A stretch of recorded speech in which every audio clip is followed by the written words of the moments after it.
Cynthia Dardine on this. There's other work as well, which suggests, and Betty's been involved in this. I haven't.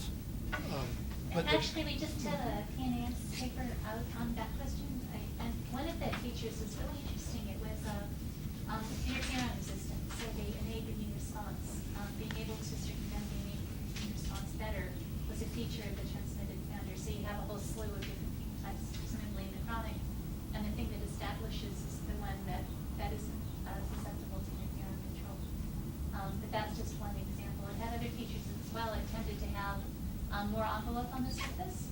So more envelope on the surface maybe means that it's easier to has an easier time getting into CD4 cells.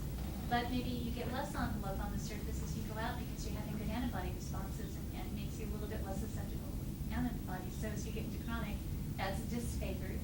But it's a statistical milieu, and you have complex stuff going on. But there are definitely features that you can identify with the transmitted founder. So Beatrice Honor, our favorite German SJ sequencer, is the experimentalist on that study, after with the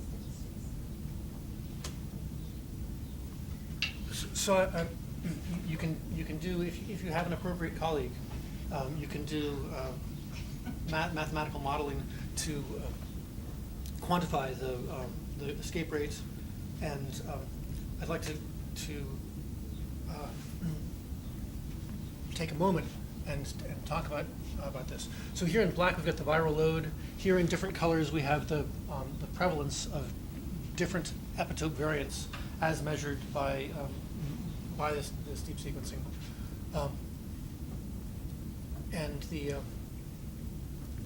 point is that it's easy to look at something like this and say, oh yeah, look, viral load is being driven down, right, by what's, the frequency at this epitope of the transmitted form parallels viral load until here, where these variants are coming up and representing now the majority.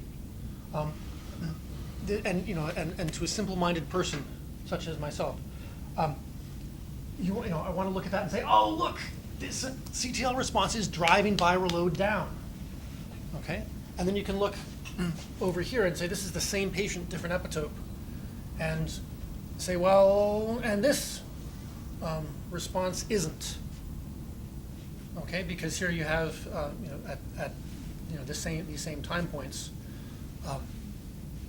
there are although variation is coming up, right? It's again log plot, right? It's these variants represent a very small fraction of the total. So that's a nice sort of story to look at. Say, oh, viral load, CTL, but you don't really know because there are other places in the genome, right? These are two tiny little windows. So we went ahead and did the whole genome with this guy. I'm not going to talk about it because it's time to stop. So what I'm going to do instead, I think, is mention that we did a whole bunch of sequencing and have some interesting stuff that I can tell you about later on. And if I can figure out what number my acknowledgement slide is, I'll put it up. So this is how one we feel about deep sequencing these days, because there's a lot of data coming in, but there's a huge amount, large number of people involved in this work, and I'd like to thank them and thank you for your attention.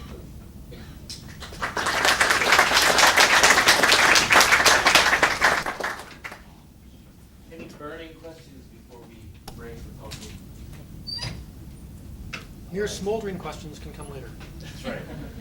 So we'll take 30 minutes for a break. We'll reconvene here at 10:45. And I will talk a little bit more about evolution, and in particular about inferring the histories of somatically involved B-cell receptors. And third, we'll talk a little bit about the analysis of flow cytometric data. I think. I haven't seen it yet. You saw it?